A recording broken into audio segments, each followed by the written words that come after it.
Okay, for 576A, they want the first 4 terms of the sequence. So this is the sequence, right? So remember, terms always start with 1, right? So T of 1 equals 4.5 times 1 minus 8. So T of 1 would equal 4.5 minus 8, which is negative 3.5.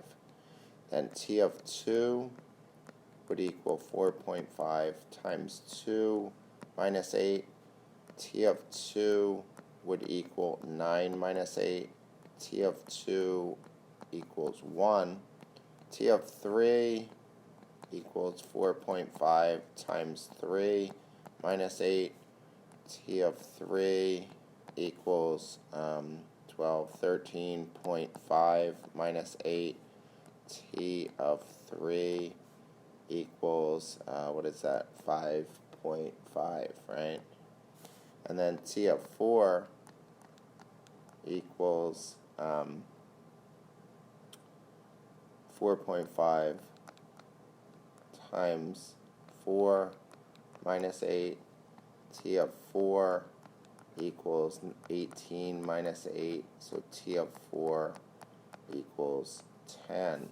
So the sequence would be negative 3.5, 1, 5.5, 10, right? That's part A.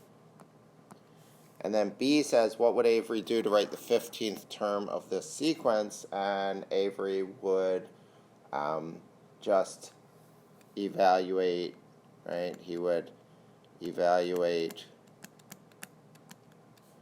T of n equals 4.5n minus 8 for T of 15, right? Okay, it doesn't say to do it, it just says what would he do, right? So he'd substitute 15 in for n.